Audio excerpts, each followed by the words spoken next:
السلام علیکم ورحمۃ اللہ وبرکاتہ۔ الحمد للہ نحمدہ ونستعینہ ونستغفرہ ونؤمن بہ ونتوکل علیہ ونعوذ باللہ من شرور انفسنا ومن سیئات اعمالنا من یہدی اللہ فلا مضل لہ ومن یضلل فلا ہادی لہ ونشہد ان لا الہ الا اللہ وحدہ لا شریک لہ ونشهد أن محمدًا عبده ورسوله أرسل بالحق بشيرا ونذيرا وداعيا إلى الله بإذنه وسراجا منيرا اللهم صل على محمد وعلى آل محمد وبارك وسلم۔ قابل احترام بزرگوں، عزیز نوجوان ساتھیوں، دنیا میں آدمی جو زندگی گزارتا ہے اس کے دو معیار ہوتے ہیں، ایک باعزت زندگی اور دوسری وقار سے عاری اور ایسی زندگی جس میں آدمی کو عزت نہیں ملتی، وقار حاصل نہیں ہوتا۔ یہ دو طرح کی زندگیاں ہم کو دنیا میں دکھائی دیتی، ایک باوقار باعزت، دوسرا بے عزت اور بے وقار زندگی۔ باعزت اور باوقار زندگی کے پیچھے مال و دولت نہیں ہوتا کہ مال زیادہ ہے اس لیے وقار اور عزت ملی، یا بہترین سٹینڈرڈ آف لائف ہے اس لیے باوقار زندگی ہے، وہ بھی نہیں۔ ایک آدمی انتہائی غربت کی زندگی گزارے اور جسے دو وقت کے پیٹ بھرنے کے لیے رزق بھی مہیا نہ ہو، ایسا آدمی بھی اس دنیا میں انتہائی باوقار زندگی گزار سکتا ہے۔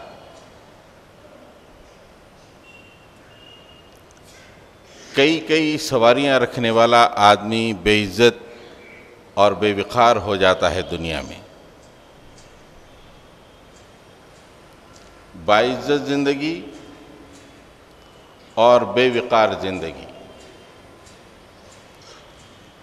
کوئی آدمی نہیں چاہتا کہ بے وقار زندگی گزارے، عزت سے عاری زندگی گزارے۔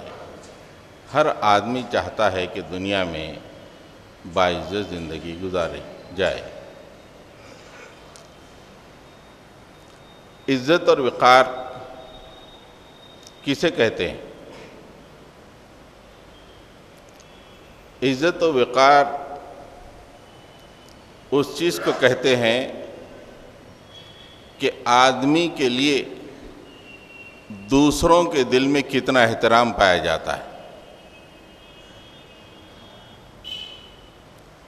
دوسرے اسے کتنا محترم جانتے ہیں، اس کی بات کا سماج میں کیا مقام اور کیا وزن ہوتا ہے، اس بنیاد پہ آدمی کے وقار کو جانا جاتا ہے اور جانچا جاتا ہے۔ معمولی محلے کی سطح سے لے کے انٹرنیشنل تک باوقار اور بے وقار کا یہی فرق ہے۔ آدمی لوگوں کے پاس کتنا محترم ہے، اس کا کتنا احترام کیا جاتا ہے اور اس کی بات کی کتنی وزن ہے۔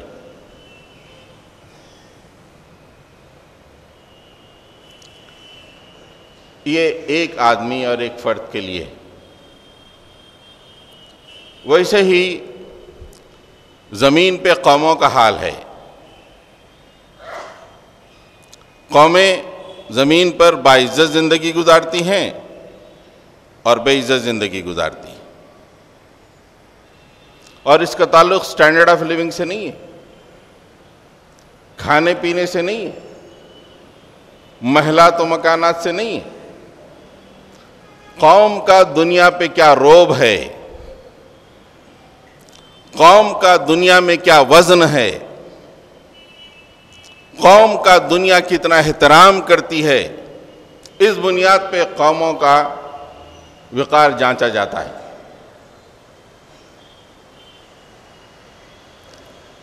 جو باوقار قومیں ہوتی ہیں اس کا کوئی لیڈر بس ایک بات کہہ دے، ساری دنیا میں وہ کرنسی بن جاتی ہے، وہی بات چلنے لگتی ہے۔ اس کے جلوں میں کتنا ہی ظلم پنہا ہو، لیکن اس نے بات کہہ دی، ساری دنیا میں وہی بات چلے گی، وہی بات مانی جائے گی۔ بے وقار قوم کا کوئی لیڈر ایک بات کتنی ہی عدل کی کہہ دے، کوئی کان دھرنے والا نہیں ہوتا، اس لیے کہ اس کی قوم نے اپنے وقار کو کھو دیا ہے۔ دنیا میں بے وقار زندگی وہ گزارتی ہے۔ باوقار قوم کا اگر ایک آدمی مر جاتا ہے، ساری دنیا سوگ مناتی ہے۔ بے وقار آدمی کے سینکڑوں آدمی ختم ہو جائیں، چھوٹے چھوٹے بچوں کی لاشیں ساری دنیا دیکھتی رہے، کسی کے ماتھے پہ شکن نہیں آتی۔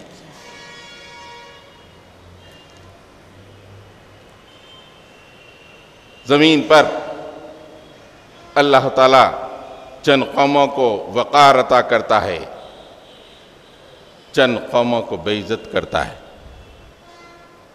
یہ کیوں کرتا ہے؟ کہ اللہ تعالیٰ کھیل کے طور پہ کرتا ہے؟ نہیں، قومیں اپنے عمل کی بنیاد پہ اس مقام پہ پہنچ جاتی ہیں۔ تمام قوموں میں زمین پر وہ قوم بڑی امپورٹنٹ اور اہم ہوتی ہے جس کو اللہ تعالیٰ اپنا نائب بناتا ہے، اپنا خلیفہ بناتا ہے، اور خلیفہ بنا کر اسے کتاب عطا کرتا ہے، اور اس قوم کو اس کتاب کا محافظ و نگہبان بناتا ہے، اور اس قوم کے کندھے پر یہ ذمہ داری رکھتا ہے کہ تم جب تک زمین پہ زندہ رہو اس کتاب کے مطابق دنیا کے حالات کو چلاتے رہو، یہ کام ہے تمہارا۔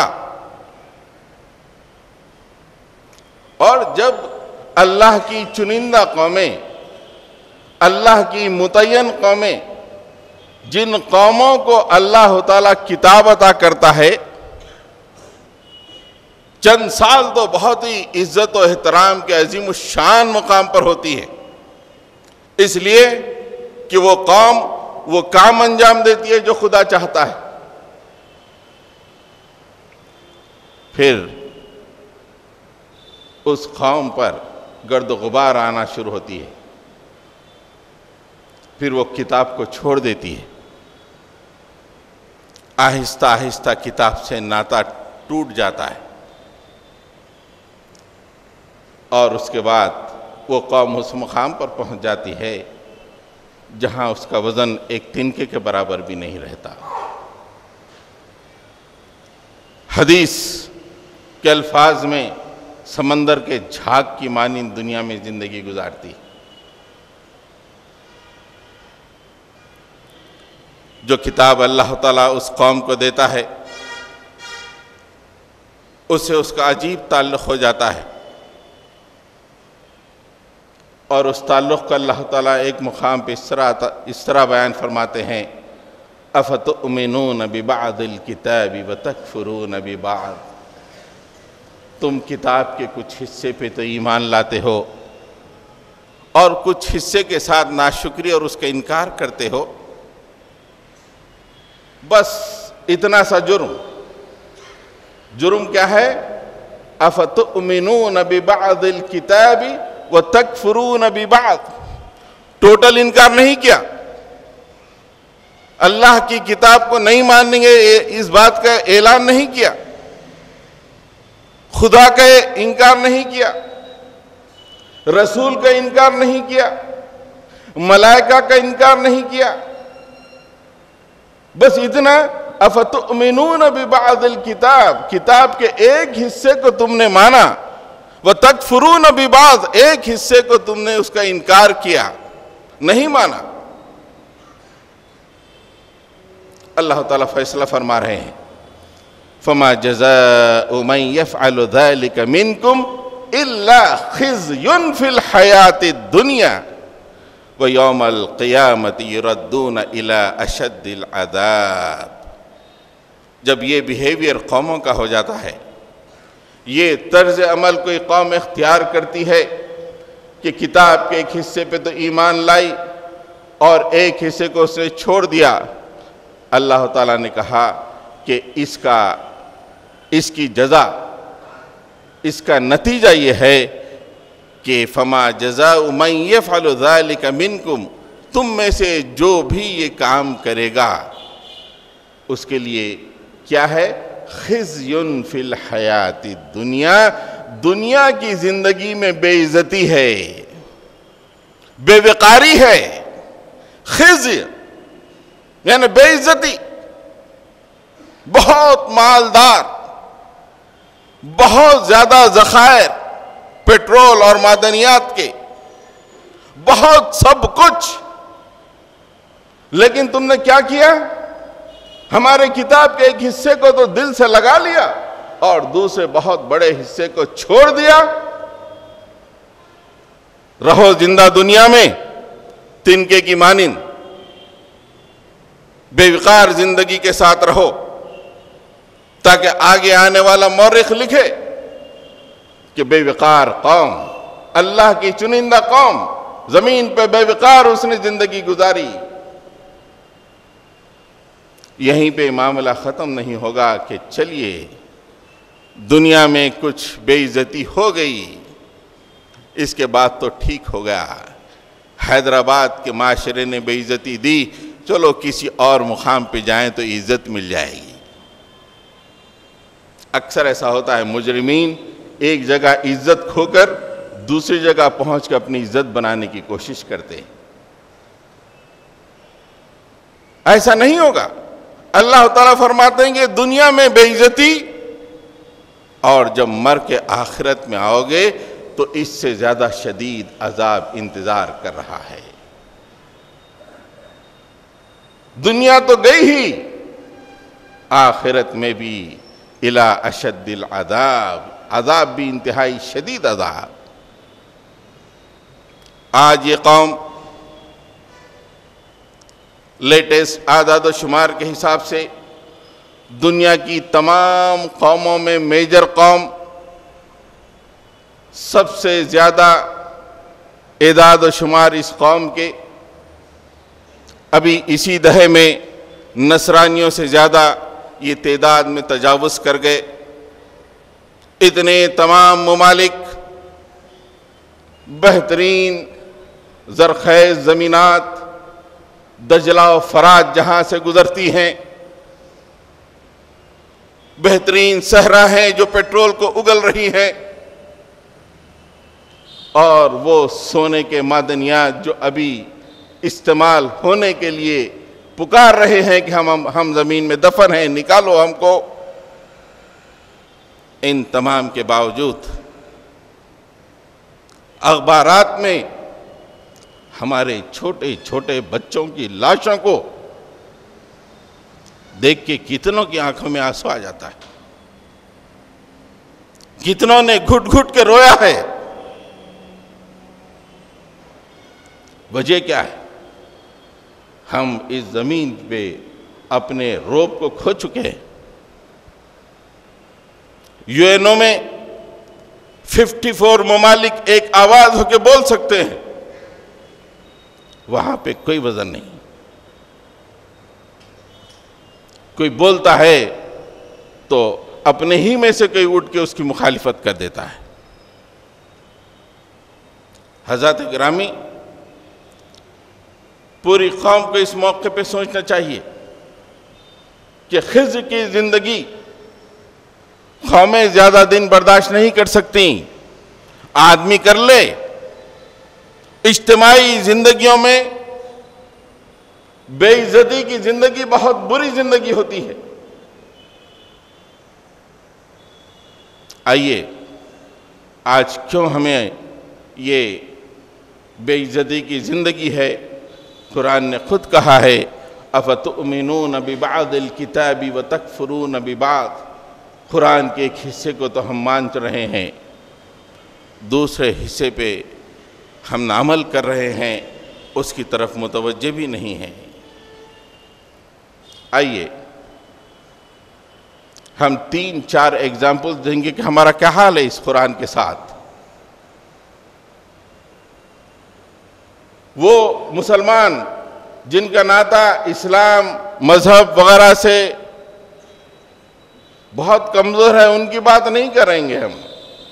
ان کا جو مذہبی مانے جاتے ہیں، ان کا جو قرآن و حدیث میں اپنا دسترس کو لوگوں کے سامنے منواتے ہیں، اللہ تعالیٰ نے زمین پہ انہیں مقام دیا ہے، اللہ تعالیٰ نے انہیں سلطنتیں دی ہیں. ایک حصے کو بہت پسند کرتے ہیں، اس پہ عمل کرتے ہیں.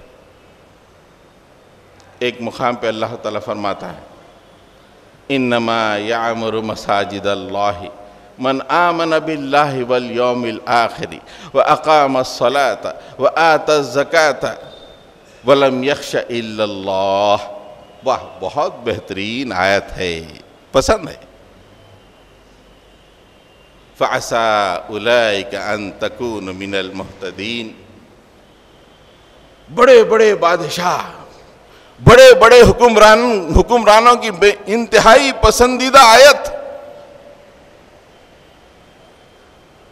آیت کا ترجمہ یہ ہے کہ بے شک میرے بندوں میں مساجد کی تعمیر وہ کرتے ہیں جو اللہ پر ایمان لاتے ہیں اور روز آخر پر ایمان لاتے ہیں، نماز قائم کرتے ہیں، زکوٰۃ دیتے ہیں، اللہ کے سوا کسی سے نہیں ڈرتے. آج مساجد کی تعمیر مسلم دنیا میں گوگل امیجز اس پہ ماسک یا مسجد مار کر دیکھیے، عقل دنگ رہ جائے گی. آرکیٹیکچرل بیوٹیز، ایک ایک مسجد لاکھوں آدمیوں کو اپنے اندر سموئے ہوئے، خوبصورتی کی مثال. ہمیں یہ آیت بہت پسند ہے، انما یعمر مساجد اللہ. بس نہیں کرنا نہیں بول رہا ہوں میں، لیکن بس اس آیت کو ہم پکڑ چکے ہیں. اب حج سے لوگ آ رہے ہیں، پوچھئے کیا تعمیر، کیا اہتمام، کیا خدمتیں، کیا پانی کا نظام، ہر آدمی رطب اللسان. اس طرح کی آیت ہم کو بہت پسند ہے قرآن مجید کی. افتؤمنون ببعض الکتاب. سورہ نساء میں دوسری آیت ہے وَمَا لَكُمْ لَا تُقَاتِلُونَ فِي سَبِيلِ اللَّهِ وَالْمُسْتَضْعَفِينَ مِنَ الرِّجَالِ وَالنِّسَاءِ وَالْوِلْدَانِ الَّذِينَ يَقُولُونَ رَبَّنَا أَخْرِجْنَا مِنْ هَذِهِ الْقَرْيَةِ الظَّالِمِ أَهْلُهَا وَاجْعَلْنَا مِن لَّدُنْكَ وَلِيًّا وَاجْعَلْنَا مِن لَّدُنْكَ نَصِيرًا. ان انتہائی مجبور قسم کے لوگوں کی طرف سے اللہ تعالیٰ وکالت کرتا ہے وَمَا لَكُمْ لَا تُقَاتِلُونَ فِي سَبِيلِ اللَّهِ. تمہیں کیا ہو گیا ہے کہ اللہ کے راستے میں قتال اور جنگ نہیں کرتے؟ اور ان کمزور لوگوں کی طرف سے جو مرد ہیں، عورتیں ہیں، چھوٹے چھوٹے بچے ہیں، اور وہ ہمارے عرش کو ہلا رہے ہیں ربنا اخرجنا، مالک اس بستی سے ہمیں نکال دے، اس لیے کہ بستی والے بڑے ظالم ہیں مولا. نہیں، یہ آیت نہیں، ذرا بازو رکھیے امام صاحب، عالم صاحب، یہ آیت نہیں۔ انما یعمر مساجد اللہ، اور ایک مسجد بنانا چاہتے ہیں بنا دیجیے۔ افتؤمنون ببعض الکتاب وتکفرون ببعض، راتوں میں اٹھ کے گھٹ گھٹ کے اللہ سے دعا کر رہے ہیں، وَجَعَلْنَا مِن لَدُنْكَ وَلِيًّا وَجَعَلْنَا مِن لَدُنْكَ نَصِيرًا، مالک ہم اتنے کمزور ہیں، ہمارے بچے ہماری آنکھوں کے سامنے بامبنگ کا شکار ہو کے مر رہے ہیں، مالک اے مالک اپنی طرف سے ہمارا کوئی دوست متعین کر دے، ہمارا کوئی وکیل متعین کر دے مولا۔ قاری صاحب یہ آیت بہت اچھے انداز میں آپ ضرور پڑھیے، لیکن یہ آیت پہ ہم عمل نہیں کریں گے، اس لیے کہ یہ آیت پہ ہمارا ایمان نہیں ہے۔ کتنے؟ $600 ملین لے لو، مسجد کی توسیع کر لو۔ افتؤمنون ببعض الکتاب وتکفرون ببعض، اللہ تعالیٰ فرماتے ہیں ہمارا فیصلہ تو ہو چکا ہے، فما جزاء من يفعل ذلك منكم الا خزي في الحیات الدنیا، دنیا کی زندگی میں بے وقاری، بے عزتی تمہارا مقدر بن چکی ہے۔ صبح اٹھو گے تو بے وقاری کی زندگی، دنیا میں تمہارا کوئی مقام، کوئی احترام، کوئی وزن نہیں۔ ہم جو وہاں فیصلہ کرتے ہیں بلا چوں چرا اس پہ عمل کرو۔ اچھا سرکار مسجد بنانے کی اجازت دیجیے، ویری گڈ، کر لو۔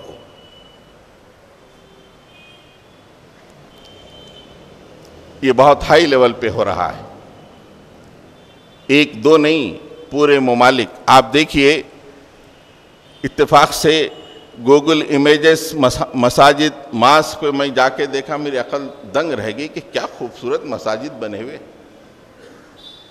اور اتنی وسیع مساجد، اتنے بہترین مساجد۔ ایک دوسرے اینگل سے طبیعت خوش ہو گئی کہ مسلمانوں نے دنیا کو کتنا عظیم الشان سول انجینئرنگ کا تحفہ دیا ہے۔ لیکن دوسرے ہی دن جب اخبار میں چھوٹے چھوٹے بچوں کی لاشیں نمودار ہوئیں تو وہ خوبصورت مساجد کی اہمیت کا اندازہ ہو گیا کہ واہ، اللہ تعالیٰ نے جو فیصلہ کر دیا ہے وہ کتنا صحیح فیصلہ ہے۔ آئیے ہماری اپنی زندگیوں کا کیا حال ہے؟ ہم اپنی زندگی میں بھی اسی لائن پر عمل کر رہے ہیں کہ قرآن کے ایک حصے کو بہت اہمیت اور اس پہ عمل، دوسرا حصہ نہیں صاحب، نہیں ہو سکتا۔ آیت آئی اقم الصلاۃ طرفی النہار، اقم الصلاۃ طرفی النہار وزلفا من اللیل ان الحسنات یذہبن السیئات ذالک ذکریٰ للذاکرین۔ ارے بڑی خوب آیت ہے صاحب، چلیے مسجد کی طرف چلیں۔ نماز قائم کرو دن کے دونوں کناروں پہ اور رات میں بھی، اور اچھے اعمال کرو، اس لیے کہ اچھے عمل کرنے سے برائیاں دور ہو جاتی ہیں، اچھے اعمال برائیوں کو کھا لیتی ہیں۔ ذالک ذکریٰ للذاکرین، اللہ تعالیٰ کہہ رہے ہیں کہ یہ نصیحت ہے، نصیحت پکڑنے والوں کے لیے۔ ویری گڈ، وضو بناؤ، نماز پڑھو مسجد کو جا کر، بہت اچھی آیت ہے۔ ہاں، مسجد میں تھوڑا اور مقام بنا ہے، ذرا داڑھی چھوڑ لو، اور ذرا مقام کرتا پیجامہ کر لو، ویری گڈ، بہت اچھا ہے۔ اس لیے کہ ایک آیت قرآن کے اس حصے پر، اس پہ ایمان نہ لاؤ گے تو دوزخ ہے۔ لیکن جب دوسری آیت سامنے آتی ہے وَجَاهِدُوا فِي اللَّهِ حَقَّ جِهَادِهِ هُوَ اجْتَبَاكُمْ وَمَا جَعَلَ عَلَيْكُمْ فِي الدِّينِ مِنْ حَرَجٍ مِلَّةَ أَبِيكُمْ إِبْرَاهِيمَ، هو سماکم المسلمین. اللہ کے راستے میں جد و جہد کرو. وَجَاهِدُوا فِي اللَّهِ حَقَّ جِهَادِهِ. آپٹیمم لیول کی جد و جہد کرو اللہ کے پیغام کو عام کرنے کے لیے, اللہ کے پیغام کو غالب کرنے کے لیے. زندگی کے ایک ایک لمحے کو لگا دو. نہیں ہو سکتا آج کے زمانے میں کیسا ہوں گا بھئی, نماز پڑھ لے. یہ آیت بڑی اچھی ہے. هو اجتباکم, اللہ تعالیٰ نے تمہیں چن لیا ہے زمین پر. You are the chosen one. کوئی معمولی قسم کے لوگ نہیں ہو تم. عرش والے نے تم کو زمین پہ چنا ہے اور تم ایسے لیل و نہار کی زندگی گزارتے ہو جو کہ اسے ناپسندیدہ ہے. ملت ابیکم ابراہیم, ابراہیم تمہارے باپ ہیں. ان کی زندگی پہ اگر نگاہ ڈالو گے تو پتا چلے گا کہ ایک سیکنڈ انہوں نے ویسٹ نہیں کیا. زندگی کے ہر سیکنڈ کو اللہ کے راستے میں خرچ کیا. That is جاہدوا فی اللہ حق جہادی. ایسا کرو. نہیں, آج کے زمانے میں کیسا ہو سکتا ہے؟ اقیم الصلاۃ طرفی النہار, بڑی اچھی آیت ہے. وضو بناؤ اور نماز پڑھو. اللہ کے راستے میں جد و جہد کرنا, اس کے لیے وقت لگانا, یہ نہیں.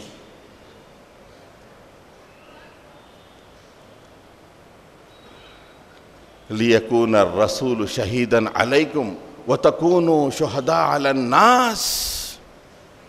یہ جو سلسلہ اللہ تعالیٰ نے رکھ دیا ہے کہ اللہ کا رسول پیغام تم تک پہنچا چکا ہے, اب یہ تمہاری اپنی ذمہ داری ہے کہ تمہاری سانسیں جس دور میں بھی چلے اس پیغام کو لوگوں تک پہنچاؤ تاکہ اللہ کا رسول تم پر گواہی دے قیامت میں اور تم لوگوں پہ گواہی دو. ہاں, ہم اس دور میں زمین میں زندہ تھے, ہم نے اللہ کے پیغام کو لوگوں تک پہنچا دیا. اللہ کے نبی قیامت میں کہیں گے they are right, صحیح بول رہے ہیں, یہ انہوں نے پہنچا دیا.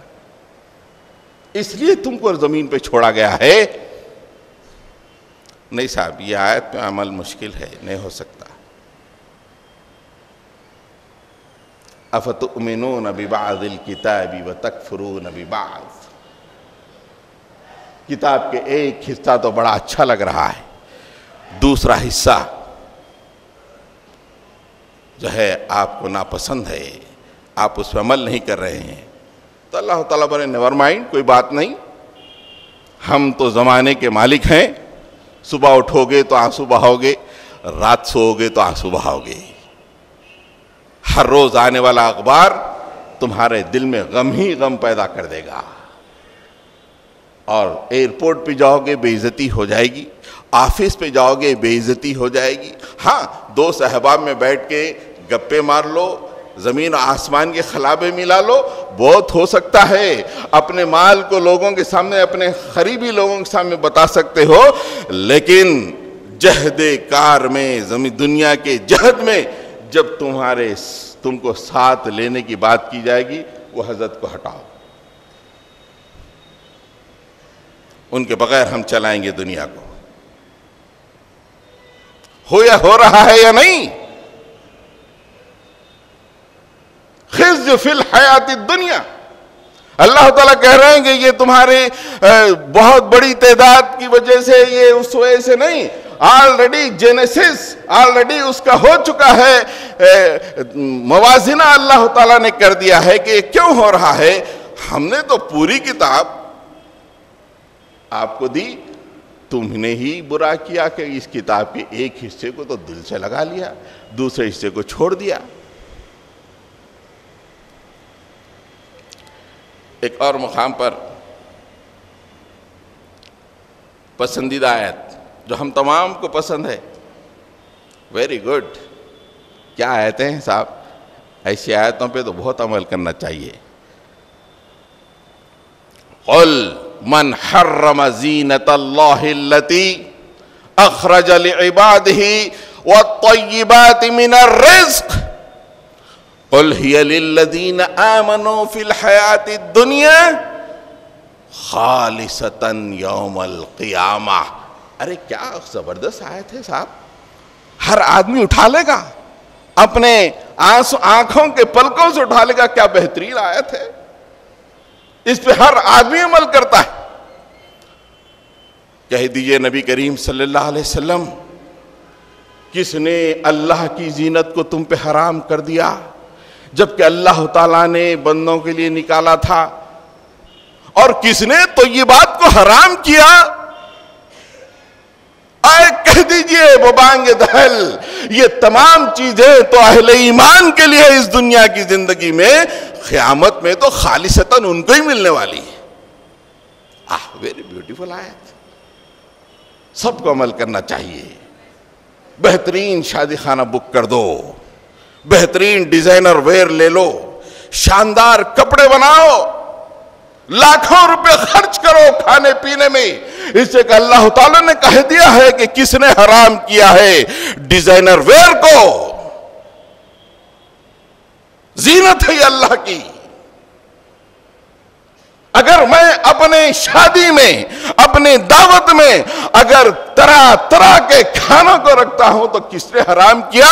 اگر مسجد عزیزیہ کا خطیب کہتا ہے تو جھوٹ کہتا ہے. اللہ نے کہہ دیا ہے کہ حلال ہے. وَالطَّيِّبَاتِ مِنَ الرِّزْقِ.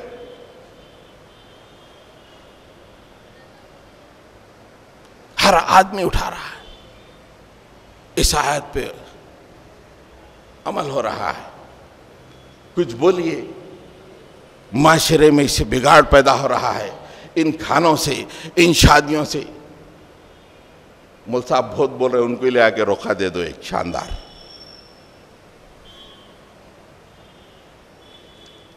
دیکھیے آپ اس آیت کی روشنی میں برا نہیں ہے. اللہ نے باضابطہ سوالیہ انداز میں پوچھا, کون کرے جی؟ کیا عزیہ مسجد کا خطیب کرا؟ لے کے آؤ میرے سامنے. کس نے کہا بریانی حرام؟ کس نے کیا ہے 10-20 آئٹم کے مینو والا ولیمہ؟ کس نے حرام کیا ہے؟ حرام نہیں, یہ تو اہل ایمان کے لیے اللہ تعالیٰ فی الحیات الدنیا قل ہی للذین آمنوا فی الحیات الدنیا. بہت اچھی آیت ہے صاحب. ہر شادی خانہ اعلان کر رہا ہے کہ حیدرآباد کے مسلمان اس آیت پہ اتنے یقین کے ساتھ ایمان لا ہے کہ قرآن کی کسی اور آیت پہ اتنا ایمان نہیں دکھتا.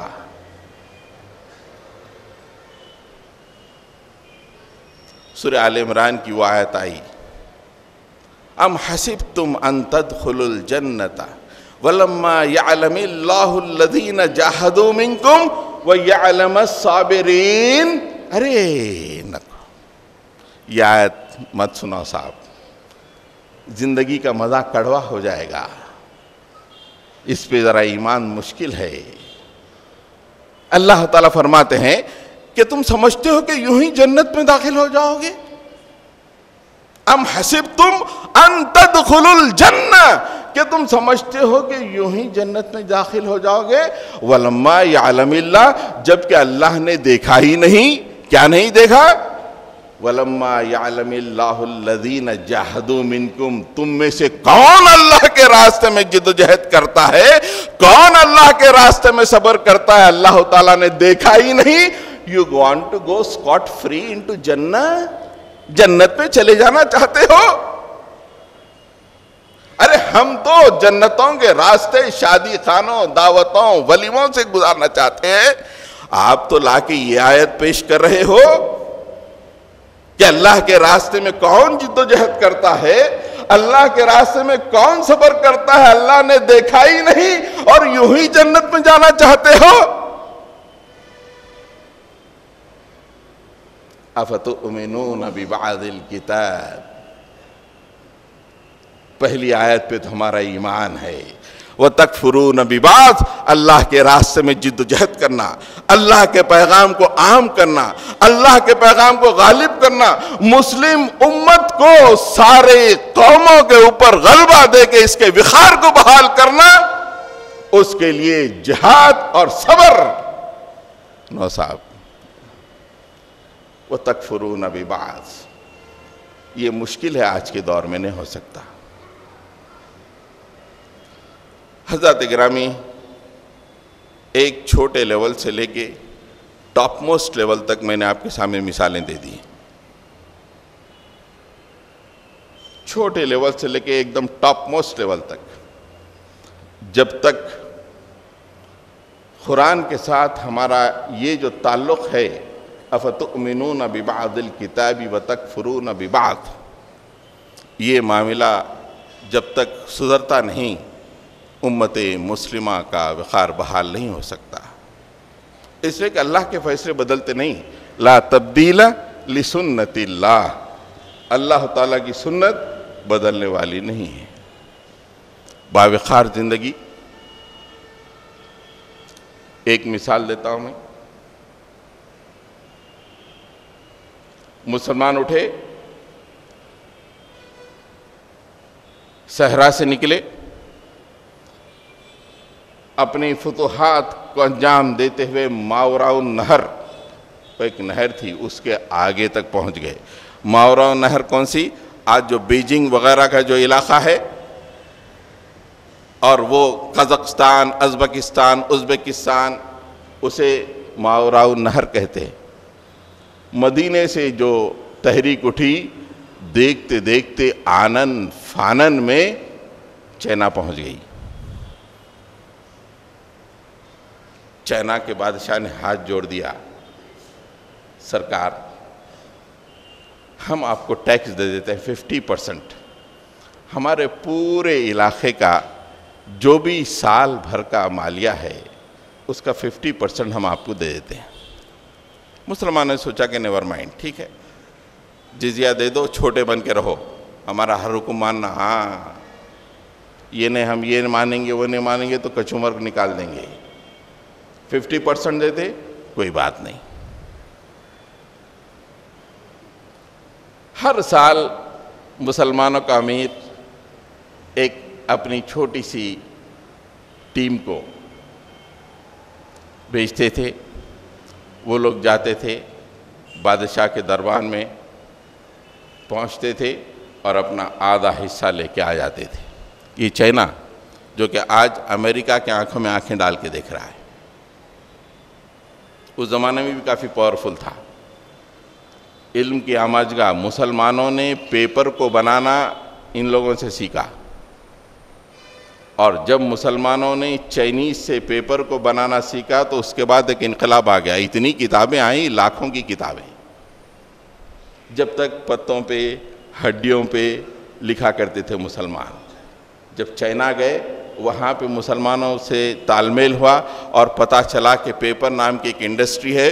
مسلمانوں نے سیکھا، بغداد آ کے انڈسٹریز قائم کی. دیکھتے دیکھتے لاکھوں کتابیں. لکھو پرنٹ کرو، لکھو پرنٹ کرو. لائبریریاں بھر دی. بہت زمانے سے چائنا کا یہ عالم ہے. مسلمان جاتے تھے، جزیہ لے کے آیا کرتے تھے. کئی سال تک ایسا رہا. ایک دفعہ مسلمانوں کی ٹیم یا مسلمانوں کے نمائندے گئے دربار میں. کس کے؟ چائنا کے بادشاہ کے. بیٹھا ہوا ہے. صاحب وہ مسلمان آئے، ہر سال آتے نا، ٹھہراؤ. پہلے عالم یہ تھا کہ کام جاتا تھا، مسلمان آتے، آئے ہیں بولتے، فوری جاتا تھا، استقبال کر کے لاتا تھا. ویٹ، لیٹ دم ویٹ، بٹھا وہاں پہ بٹھا. ارے مسلمانوں بولے کیوں ہوئی؟ خیر ٹھیک ہے. تھوڑی دیر کے بعد بلایا. کیا بات ہے، کیوں آئے؟ بولے ہر سال کی طرح آئے، ہر سال آپ ٹیکس اور جزیہ دیتے ہو. وہ زمانہ چلے گیا، چلو یہاں سے نکلو، ایک دن کا تم کو نہیں ملتا. اگر کچھ اب آؤ گے تو میں اپنے پاس فوج رکھتا ہوں تو مقابلہ کر لیں گے. ارے اباؤٹ ٹرن، اچانک کیسا ہو گیا؟ ایک تو وہ تھا کہ تھر کانپتا تھا، اور بیہیویئر میں اباؤٹ ٹرن ایسا کہ پہلے تو ملا نہیں، بلایا، جاؤ میرے پاس فوج تیار ہے. میں جنگ کے لیے تیار ہوں۔ نمائندوں میں سے ایک بات پوچھی کہ بھائی آخر کیا بات ہے، آپ دیا کرتے تھے اور اب آپ دے نہیں رہے ہیں، آخر بات کیا، ہم سے کیا غلطی ہو گئی، ہم کو جا کے خلیفہ سے بتانا ہے کہ آپ جنگ کے لیے تیار ہیں، آخر کیوں؟ تو اس نے جو کانٹے کی بات کہی، دیکھو تم سے پہلے جو لوگ آتے تھے میرے پاس، ان کے کپڑوں میں پیون لگے ہوئے رہتے تھے، ان کے گالوں میں گڑھے پڑے رہتے تھے، چپک کے رہتے تھے، ان کے جسموں پہ گرد و غبار اڑی رہتی تھی، اور وہ جب میرے پاس آتے تھے تو میں کانپ جاتا تھا ان کو دیکھ کر۔ اب تمہارا عالم یہ ہے کہ تم ریشم کے کپڑے پہنے ہوئے ہو، تمہارے جسموں سے خوشبو پھوٹ رہی ہے، اور تمہارے گالوں میں لڈو پھوٹ رہے ہیں، لڈو لگے ہوئے ہیں، تمہارا کوئی ادنا سا روب بھی مجھ پہ نہیں پڑ رہا ہے، جاؤ تمہارے خلیفہ سے کہہ دو کہ I am ready for the war، میں جنگ کے لیے تیار ہوں۔ یہ ہے باوقار زندگی۔ ریشم، کمخاب، خوشبوئیں، محلات، یہ باوقار نہیں، I am ready for the جنگ، وار۔ لیکن گرد و غبار، پسینے میں شرابور، پیوندوں کے کپڑے۔ فوری بادشاہ اٹھ گیا کہ سرکار آئیے، مجھے چھوڑ دیجئے، یہ ٹیکس آپ لے لیجئے۔ اس لیے کہ وہ لوگ تھے جو پوری قرآن پہ عمل کرتے تھے۔ بعد والے جو آئے، افتؤمنون ببعض الکتاب وتکفرون ببعض، تمہاری اہمیت ہمارے پاس اب ختم ہو چکی ہے، ہم جنگ کے لیے تیار ہیں۔ حضرات گرامی، اس وقت پوری قوم کو، پوری امت کو تجزیہ کرنے کی ضرورت ہے، اپنے اندر تبدیلی لانے کی ضرورت ہے، قرآن سے تعلق پیدا کرنے کی ضرورت ہے۔ اس لیے کہ یہ بے عزتی کا خاتمہ یہی نہیں، کوئی تقریر میں کہہ دے کہ بھئی چند روزہ بے عزتی کی زندگی گزار لو پھر اللہ میاں جنت دے دے گا، نہیں، it's not the end here. اللہ تعالیٰ خود کہہ رہے ہیں وَيُرَدُّونَ يَوْمَ الْقِيَامَةِ إِلَىٰ أَشَدِّ الْعَذَابِ، زندگی ختم ہو جائے گی بے عزتی کی، ون مور عذاب از ویٹنگ فار یو، اور ہمیشہ ہمیشہ کا عذاب۔ ہر آدمی کو اپنے طور پر پوری قوم کو امت کی حیثیت میں تجزیہ کرنے کی ضرورت ہے، اور جب پوری قوم اللہ کی سمت توبہ اور استغفار کرتی ہے تو پھر اللہ تعالیٰ اس کے حالات کو بدلتا ہے۔ وقت نہیں ہے ورنہ میں قرآن مجید سے کئی آپ کو مثالیں دیتا کہ کس طرح جب قوم توبہ کرتی ہے تو اللہ تعالیٰ حالات کو بدلتا ہے۔ لیکن توبہ کے سلسلے میں دو باتیں ضرور عرض کروں گا۔ توبہ کا مطلب یہ نہیں آ کے وہاں وضو بنائیں، ادھر بیٹھے توبہ توبہ، استغفار کے چند بول، معاف کر دے مالک غلطی ہو گئی، نہیں۔ قوم کی توبہ کے لیے اللہ تعالیٰ فرماتے ہیں ان اللہ لا یغیر ما بقوم حتی یغیروا ما بانفسہم، یہ قوم کی توبہ ہے۔ اپنے ماضی کا جائزہ لے اور اس کا بیٹھے اور بیٹھ کے کہے کہ اب تک جو غلطیاں ہوئیں اب ہم اپنے آپ کو چینج کر رہے ہیں۔ اسے کہ اللہ تعالیٰ فرماتا ہے اللہ تعالیٰ اس قوم کی حالت کو نہیں بدلتا جب تک قوم اپنے آپ کو نہ بدلے۔ ان اللہ لا یغیر ما بقوم، بے شک اللہ تعالیٰ قوم کی حالت کو نہیں بدلتا حتی، یہاں تک کہ یغیروا ما بانفسہم، جب تک کہ قوم اپنی حالت کو نہ بدل دے۔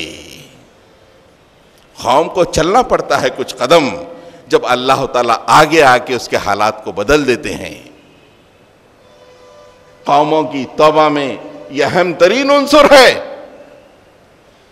کہ خالی زبانی طور پہ مسجد میں آئے اور توبہ توبہ کرے، نہیں، پوری قوم اپنا جائزہ لے اور خامیوں کو دور کرے۔ اور سب سے بڑی خامی یہ ہے کہ اس کا جو قرآن کے ساتھ تعلق ہے وہ بہت ہی بودا اور ڈھیلا ہے، پورے قرآن کو اٹھائے اور اس پوری قرآن کو زمین پہ نافذ کرنے کی کوشش کرے، پھر وہ دن دور نہیں۔ آخر میں خوشخبری کے ساتھ میں اپنی بات کو ختم کرتا ہوں۔ جب کبھی بھی تاریخ قرآن مجید دیکھیے، رسول اللہ صلی اللہ علیہ وسلم کی زندگی دیکھیے، جب کبھی بھی چھوٹے چھوٹے بچے زیادہ تعداد میں ختم ہونا شروع ہوتے ہیں، اللہ تعالیٰ اسلام کو غلبہ دے دیتا ہے۔ فرعون نے آرڈر لگایا کہ مسلمانوں کے بچے پیدا ہوئے کاٹ دو، پیدا ہوتے ہی کاٹ دو۔ یذبح ابناءہم ویستحیی نساءہم، بچے پیدا ہوئے کاٹ دو۔ دیکھتے دیکھتے اللہ تعالیٰ نے موسیٰ علیہ السلام کو پیدا کیا اور مسلمانوں کو غالب کر دیا۔ رسول اللہ تشریف لانے سے پہلے بچی پیدا ہوتی ہی دفن کر دی جاتی۔ بچے جب مرتے ہیں، اس لیے کہ ایک بچہ چھوٹا جو ہوتا ہے وہ ڈیفنس نہیں کر سکتا۔ مجھے کوئی مارنے آئے تو میں ڈیفنس کر لوں گا، کچھ بھی کروں گا، کم سے کم بھاگنے کی کوشش کروں گا بچنے کے لیے۔ ایک بچہ اتنا مظلوم ہوتا ہے کہ وہ بچنے کے لیے بھاگ بھی نہیں سکتا۔ ظلم کی انتہا ہوتی ہے جب چھوٹے بچے مرتے ہیں، اور وہ پوائنٹ ہوتا ہے جہاں پہ اللہ تعالیٰ عرش پہ فیصلہ کرتے ہیں کہ نہیں، اب اس سے زیادہ اندھیرا زمین پہ نہیں ہو سکتا، اب تو روشنی آنی ہے۔ اب یہی لگ رہا ہے وہ تصاویر دیکھ کر جو فلسطین سے غزہ سے آئی ہیں، چھوٹے چھوٹے بچوں کی وہ تصاویر بتا رہی ہیں کہ دنیا میں ظلم انتہا کو پہنچ چکا ہے۔ اب اللہ تعالیٰ ان قریب اپنی روشنی کو ایسا پھیلائے گا کہ صدیوں تک انشاءاللہ زمین پہ روشنی رہے گی۔